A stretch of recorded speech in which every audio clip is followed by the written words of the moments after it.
খারাপ হচ্ছে। হাদির ওপর গুলি হলো। হাদি একজন প্রার্থী, একজন জুলাই হত্যার উদ্দেশ্যেই করা হয়েছে। চেষ্টা করছে, কিন্তু সেই পরিমাণ আমরা ফল পাচ্ছি না। কি করছেন? উনি তো চরমভাবে ব্যর্থ। কেন গুলি হলো?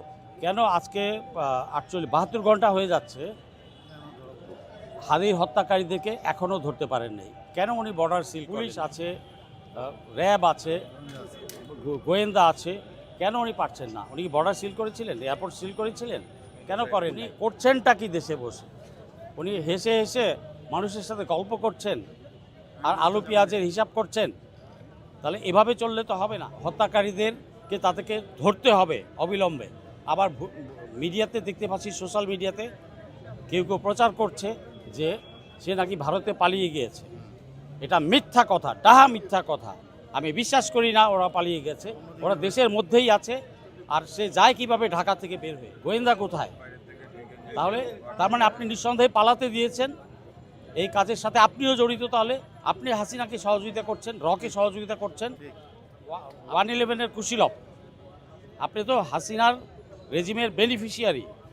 আপনি তো ভোটেও দাঁড়াতে চেয়েছিলেন, হাসিনার কাছে নমিনেশনও চেয়েছিলেন।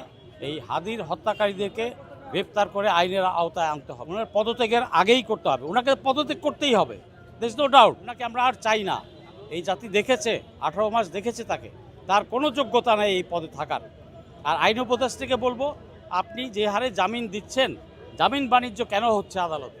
গত 16 মাসে কয় হাজার জামিন হয়েছে? এটা হিসাব নেন, হিসাব দেন, জনগণকে জানান। আর এই যে হত্যাকারী দুইজন, এরা একজন যে ফয়সাল নাম, এ তো 2-2.5 মাস আগে জামিন পেয়েছে। আগেও মামলা আছে, আগেও সে জেলে গেছে। সে কিভাবে জামিন? কি করছেন? কি আইন উপদেষ্টার কাজ করছেন? আপনি কাকে উপদেশ দিচ্ছেন আইন উপদেষ্টা হয়ে? এগুলো কি আপনি দেখেন না? তারও পদত্যাগ করা উচিত। তারও পদত্যাগ দাবি করছি। স্বরাষ্ট্র উপদেষ্টা, খোদা বক্স, এদের সকলের পদত্যাগ দাবি করছি। এবং অবিলম্বে এই হাদির হত্যাকারীদেরকে ধরতে হবে। আর তা না হলে আমরা এটাই পরিষ্কারভাবে বুঝে নিব যে আপনারা দুইজন ভারতের দালাল, রয়ের দালাল, ভারত এবং হাসিনার হয়ে কাজ করছেন।